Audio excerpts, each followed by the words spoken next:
다음은 박지은 의원님 질의해 주시기 바라겠습니다. 네, 서울 강남을 출신 박진 의원입니다. 이인영 후보와는 제17대 국회에서 의정활동을 같이 했습니다. 이번에 장관 후보자로 추천되신 것을 축하합니다. 감사합니다. 우리 통일부 장관은 어느 국무위원보다도 균형 있는 역사관과 세계관을 가져야 한다고 생각합니다. 통일이라는 문제는 남과 북이 둘 사이에만 문제가 아니고 변화하는 글로벌 역학 관계 속에서 풀어나가야 하기 때문입니다. 따라서 균형 감각이 없으면 자칫 외교적으로 고립되거나 국가가 혼란해질 수 있습니다. 그래서 오늘 후보자의 역사관과 세계관을 물어보는 것입니다. 그런데 이인영 후보자의 경우에는 과거 학생운동 시절에 투쟁과 혁명 발언 등으로 해서 이념적으로 편향된 것이 아닌가 하는 의문을 받아왔습니다. 저는 이것이 오해이기를 바랍니다. 그림을 올려주시기 바랍니다. 민주화운동 기념사업회가 운영하는 공개 자료실을 보면은 동지어 전진 동지어 투쟁이라는 21쪽 분량의 자료가 게재되어 있습니다. 이 문건의 작성자는 이인영으로 되어 있고 그거는 주제 설명에도 죄송합니다, 예, 의원님. 제가 마치겠습니다. 한국 민족 해방운동의 선거 투쟁의 목표와 전술에 관해서 전대협 의장이 밝힌 입장이라고 기록되어 있습니다. 이거 당시 후보자가 작성한 글 맞습니까? 틀립니다. 지금 의원님이 동그라미 표시한 거에도 이인영 작성 문건 이렇게 돼 있지 않고 이라고 함 이렇게 전해 들은 이야기가 적시돼 있습니다. 여기 분명히 저자 이인영이라고 되어 있고요.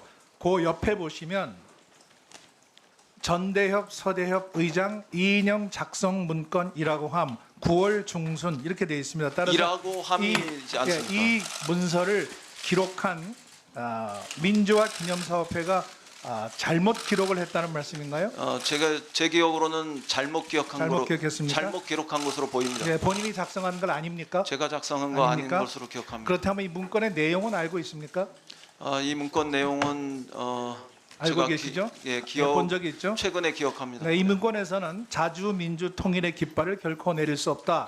38선 이남을 점령군으로 진주해온 양키 침략자 이남의 이승만 괴뢰 정권을 내세워 민족해방투쟁의 깃발을 갈갈이 찍고자 책동했다. 혁명의 주체는 수령 당 대중의 삼위일체된 힘이다. 이렇게 나와 있습니다. 이런 생각에 동의하십니까? 제가 읽은 내용일 수는 있습니다만 이 생각을 동의한다 동의하지 않습니다. 이렇게 말씀드릴 수는 없습니다. 네, 수령 당 대중의 동의할 수 없는 부분들도 상당히 있지 네. 않습니까? 네, 수령 당 대중의 삼위일체 여기서 수령과 당은 누구를 지칭하는 것입니까? 그 문제에 대해서 제가 직답을 드릴 문제는 아닌 것 같고요. 네. 이것은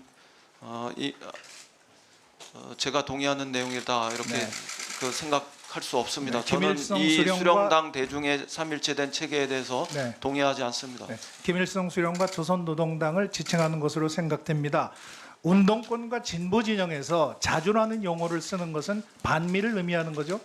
동일하지는 않습니다. 네, 반미 자주 투쟁 이런 용어를 많이 쓰죠. 한미 동맹은 미국이 우리에게 강요한 것입니까? 한미 아니면 우리가 동맹은 선택한 것입니까?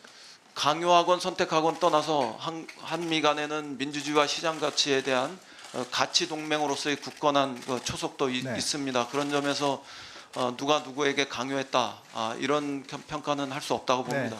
6.25 전쟁이 끝나면서 이승만 대통령이 미국의 아이젠하워 대통령한테 요구한 거죠. 휴전을 하려면 동맹을 합시다. 주한미군은 점령군입니까?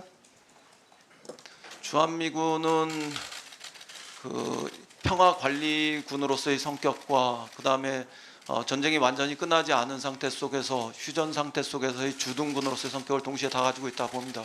이승만 점령군으로서의 성격과 관련해서는 일부의 주장일 수는 있어도 보편적인 주장으로 정립돼 있지는 않다 이렇게 이승만 말씀드리겠습니다. 정권은 괴뢰 정권입니까? 이승만 정권에 대해서 괴뢰 정권 논란보다는 이승만 정권 그 자체가 일정한 의미에서는 독재 정권으로서의 성격을 가지고 있는 것에 대한 비판이 많고 또 이승만 그 대통령이 독립운동 시절에 어떠한 그 타협적 혹은 비타협적 혹은 중간적 이런 측면에서 어떤 노선을 취했는가 이런 것과 관련해서 괴뢰 평가가 정권입니까 다를 수 아닙니까? 있다고 생각합니다. 괴뢰 정권입니까 아닙니까? 이승만 정권이 괴뢰 정권이냐 아니냐 이렇게 단정적으로 대답하기 말씀드릴 수는 어렵죠? 없습니다만 네, 알겠습니다. 굳이 의원님 말씀하신 대로 하면 괴뢰 정권이라는 거 단정하는 것에선 여러 가지 이견이 네. 그대로 남아 있다 이렇게 말씀드릴 수 한미 있겠습니다. 동맹은 미국이 우리에게 강요한 것이 아니고 우리가 주권적으로 선택한 동맹입니다. 주한미군은 상호 방위 조약에 의해서 우리가 허락해서 한국에 주둔하고 있는 것입니다. 주한미군은 점령군이 아니라 자유를 위해서 우리와 어깨를 맞대고 있는 연합군입니다. 이승만 정부는 괴뢰 정권이 아니라 유엔이 인정한 한반도의 유일한 합법 정부입니다. 이승만 대통령은 단순히 이승만 박사가 아니라 대한민국의 초대 대통령이자 건국 대통령입니다. 동의하십니까? 저는 국민이 선출한 선거를 통해서 정부가 세워졌기 때문에 그런 그 실체적인 진실에서도 괴뢰 정권이라고 규정하는 것에 대해서는 이견을 가지고 있습니다. 네. 그러나 다른 한편에서 이승만 대통령을 우리의 국부다 이렇게 하는 부분들에 대해서는 전 사실은 조금 다르게 생각합니다. 저는 참 우리의 국부는 김구 주석이 되는 것이 더 마땅했다 이렇게 생각하고 그런 역사의식을 가지고 있습니다. 참 어렵게 설명을 하시는군요. 후보자는 존 볼턴 미국 백악관 국가안보부 장관의 회고록 내용을 알고 있습니까? 저는 그렇게 다 읽어보지 못했습니다만 네. 최근에 좀 발췌록은 봤습니다. 문재인 정부가 어설프게 주도한 마무리해 주십시오. 외교적 춘파는 결국 한미 동맹을 흔들었고 남북 관계를 파탄시키고 비핵화를 더욱 어렵게 만들었습니다. 결국 우리는 미국과 북한으로부터 소외당하는 왕따 신사가 되었다는 이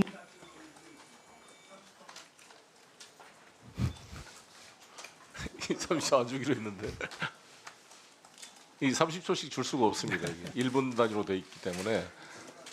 예. 그럼 1분 주시고 여기 또 1분 주도록 하겠습니다. 누르고 하세요, 박진원님.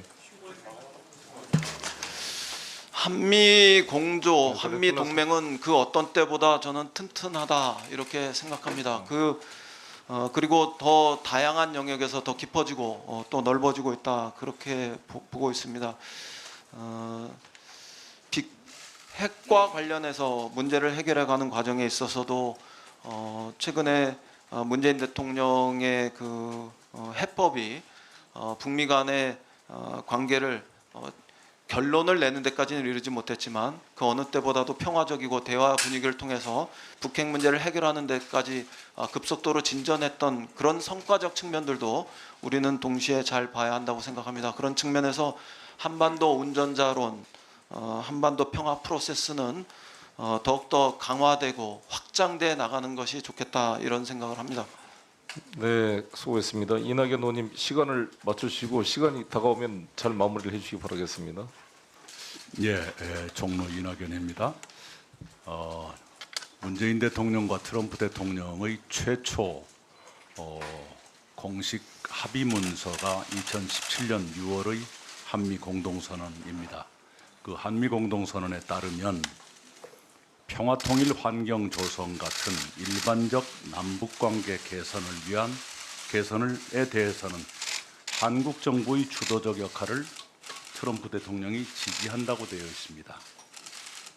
이 조항이 제대로 이행되고 있다고 생각하십니까? 한미 간에 또 특히 두 정상 간의 굳건한 신뢰의 바탕에서 그 공조는 빈틈없이 잘 진행되고 있다 이렇게 생각합니다. 네, 한미 공조를 제가 여쭙는 게 아니고요. 이 공동선언은 비핵화와 일반적 남북 관계를 별항으로 기술하고 있습니다. 그래서 일반적 남북 관계 개선은 한국이 주도적 역할을 하는 것으로 되어 있고 비핵화는 국제 공조, 즉 사실상 미국의 주도를 인정하는 것으로 되어 있습니다. 그런데 일반적 남북관계 개선이 그 한미 공동선언에 충실하게 한국 정부의 주도하에 이루어지고 있느냐를 여쭙는 것입니다. 저는 그 남북 관계 발전과 관련해서도 2018년에 특히 한국 정부의 주도에 의해서 상당 부분 진전이 있었다고 생각하고 또 북미 관계를 촉진시키는 데서도 상당히 주도적 역할을 했다 이렇게 평가합니다. 그렇다면 금강산 관광은 왜 아직까지 재개되지 않고 있는 것입니까? 2019년 이후의 과정들에 대해서는 저도 좀 부분적으로 아쉽게 생각합니다. 금강산 관광의 문제들, 개성공단의 문제들 이런 부분들을 남측이 주도해서 특히 남북이 상호적으로 더 적극적으로 이 문제를 해소하는 방향으로 전진했으면 좋았을 텐데 하는 이런 아쉬움은 분명히 가지고 있습니다. 예, 유엔 제재에 해당되지 않는 분야의 일반적 남북 관계 개선은 한국 정부가 주도한다는 것이 한미 정상의 합의 사항이라는 것을 장관 후보자께서 염두에 늘 두시기 바랍니다. 볼턴 회고록에는 수많은 오류와 왜곡과 의도적인 날조가 포함되어 있습니다. 그 가운데 볼턴이 말하기를 한국 정부는 통일에 올인하고 있다는 네. 기술이 있는데 이 기술에 대해서 어떻게 생각하십니까? 한국 정부가 통일에 올인한다기보다는 보다 정확하게 표현하면은 지금의 정부는 통일 이전의 평화의 과정에 대해서 실천적으로는 더 주목하고 있다 이렇게 말씀드릴 수 있겠습니다. 정부의 정책 문서에 통일이 명기되어 있는 것이 없을 겁니다. 아마도 그렇죠? 네, 뭐 지난 정부부터 지금까지 상징적으로는 그래도 남아 있으리라고 봅니다. 네네. 저도 정부에 있을 적에 이에 관한 질문을 많이 받았습니다. 제가 늘 그 질문에 대해서 이렇게 답을 했던 기억이 납니다. 통일을 우리 정부가 목표로 하고 있지 않다. 우리가 목표로 하고 있는 것은 통일 상태의 조성이다. 네. 네, 그러면 좀 수긍하는 분위기였어요. 그래서 장관 후보자께서 장관이 되신다 그러면 미국 측을 설득하는데 훨씬 더 명백한 근거와 그 역량을 가지고 설득해 주실 필요가 있다. 이런 부탁을 드리고 싶습니다. 그러고 조금 전에 우리 존경하는 박진 의원님 앞에 좀 수식이 있었습니다마는 자주는 반미를 의미하는가 위험할 수도 있는 양분법이라고 생각이 됩니다. 예를 들면 박정희 대통령 시절에 남북 간에 체결된 7.4 남북 공동선언의 맨 앞에 나오는 것이 통일원칙으로 자주입니다. 박정희 대통령이 반미라고 저는 생각해 본 적이 없습니다.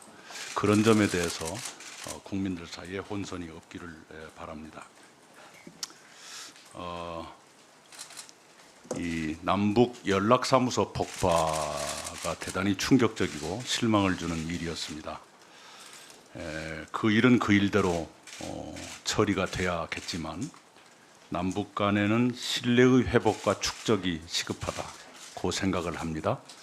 최근에 남북 도시 간의 인도적 교류 협력 그리고 장관 후보자께서는 금강산 관광 재개를 예시하셨습니다마는 남북 간의 신뢰 회복과 축적을 위해서 하시고 싶은 일 그리고 할 수 있는 일은 무엇이라고 생각하십니까?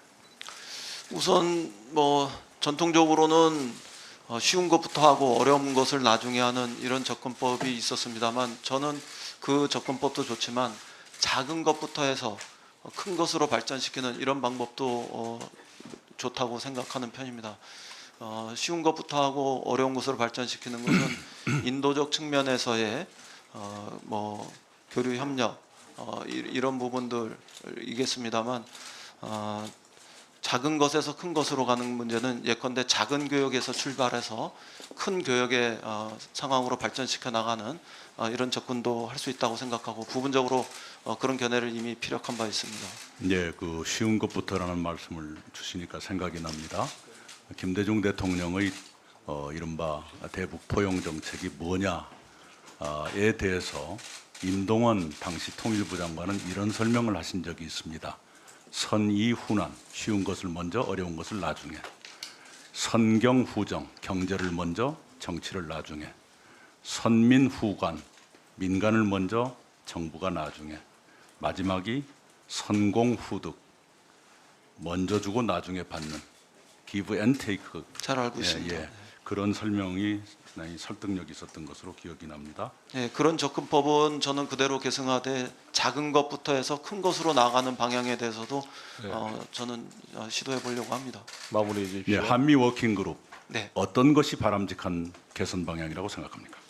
워킹그룹에서 할 수 있는 것은 워킹그룹에서 하고 우리 스스로 독자적으로 판단해서 추진할 수 있는 것은 우리 스스로 독자적으로 판단해서 추진하는 방법이 옳다 이렇게 생각합니다. 네, 수고했습니다. 정진석 의원님 네. 질의해 주십시오. 충남 공주 부여 청양 출신 정진석입니다. 우리 이인영 통일부 장관 후보자 축하드립니다. 우리 미래통합당 의원님들 두 분이 앞서 질의를 하셨는데 주로 우리 후보자의 사상 관련 문제에 대한 질문이 있었어요. 좀 듣기 거북하십니까? 어땠습니까? 좀 거북하십니까 듣기? 아니 저는 얼마든지 이런 정치적인 노선이나 또 정책적인 입장 또 그 네, 간단히. 근거가 되고 있는 이런 크게 문제들에서 거북하시진 않으시죠? 예 그렇게 예. 얘기할 수 있다고 생각합니다. 예, 그러나 그렇습니다. 저에 대해 전향을 요구하는 이것에 그거는 대해서 제가 알겠어요. 받아들일 제가 수 없는 묻는 거 아니겠습니까? 질문에만. 예. 그러나 저희 당 의원들이 이 사상 문제와 관련된 질의를 하는 나름대로의 이유가 있을 것입니다. 그렇죠? 예를 들어서 이인영이라는 정치인을 딱 떠올리면은 이미지가 반미라는 이미지 혹은 또 우리 민족끼리라는 이미지가 자연히 떠오르기 십상입니다. 그리고 우리 이인영 후보의 과거 삶의 궤적을 들추어 보더라도 반미 자주화라는 노선을 신봉했던 전대협 학생운동의 리더였기 때문에 자연스럽게 깊이 모르는 일반 시민들도 그런 이미지를 떠올릴 수 있어요. 따라서 이러한 우리 대한민국 정부의 국무위원이 되고자 하는 후보자에게 이러한 검증을 위한 질문은 당연하다라고 저는 생각을 하고. 의원님 자, 제가 그런 10초만 차원에서 말씀드리겠습니다. 잠깐만요. 질문 답변 시간 드릴게요. 제가 충분히 답변하실 수 있습니다. 그러나 제 생각은 오늘 우리는 과연 이인영 후보자가 대한민국 통일부 장관으로서의 적재적소의 인물인가, 적시적소의 인물인가를 파악을 해봐야 되는 거예요. 그럼요. 네. 제 바라건대는 오늘과 같은 이러한 그 소명의 기회를 통해서 나는 자유민주주의 시장 경제를 신봉하고 대한민국의 헌법 정신을 무엇보다 존중하는 공직자입니다라는 말을 시원하게 속 시원하게 국민들에게 좀 해주었으면 그러면 모든 오해가 다 풀릴 것인데라는 기대가 있었다라는 말씀을 좀 드리고요. 자, 그 학생운동 우리 하실 시절에 저는 아마 고려대학교 앞에 가서 그 시위를 취재하던 기자였던 것 같은데요. 그때 아무튼 반미 자주화라는 노선에 학생들이 많이 심취해 있었습니다. 바로 지금 이 시점에서 엊그저께 어저께인가요? 우리 후보자께서 한미 군사 연합 훈련 이건 개인적으로 좀 연기하는 것이 좋겠다라는 말씀을 하셨는데 저는 썩 적절한 발언은 아니라고 생각했어요. 우리 후보자가 국방부 장관 후보자도 아니고 이것이 통일부 장관 후보자의 개인 의견이라고는 하지만 대한민국 정부의 국무위원이 되려고 하는 인물이 이런 문제를 저렇게 기자들에게 쉽게 아무렇지도 않게 제기할 수가 있는가.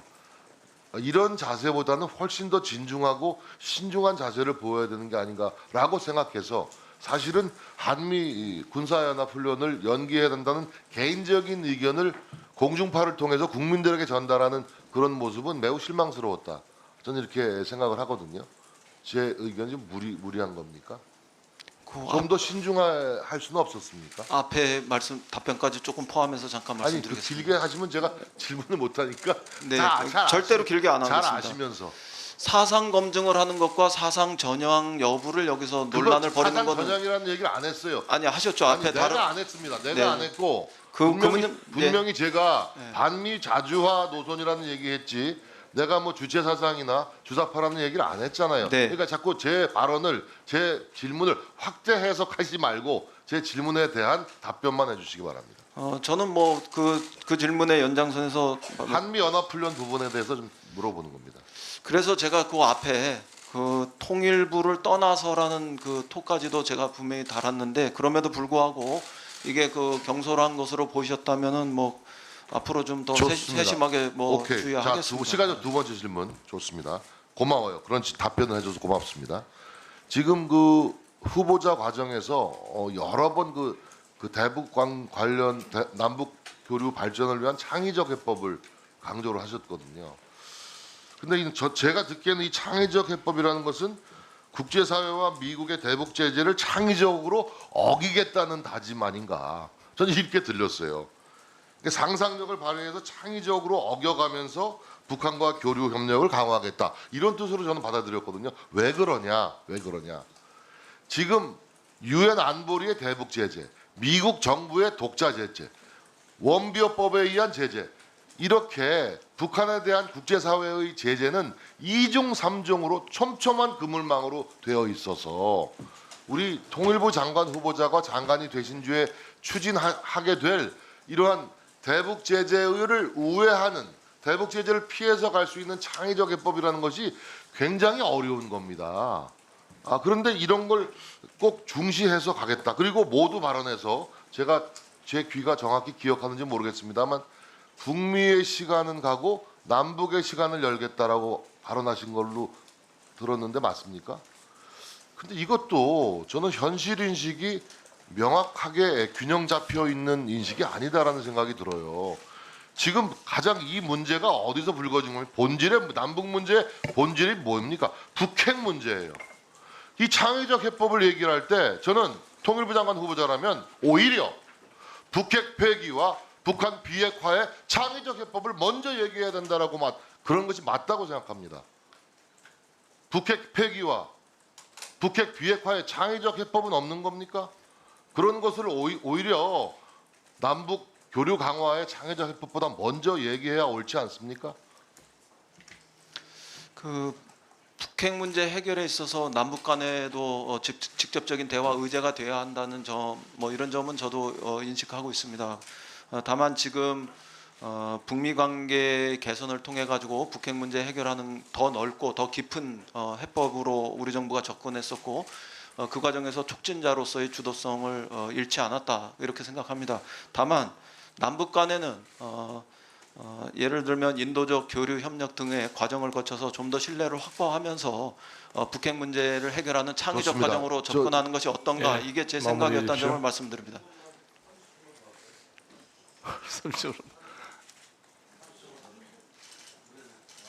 네, 다음에 하시죠. 왜냐하면 계속 이게 안 됩니다. 이게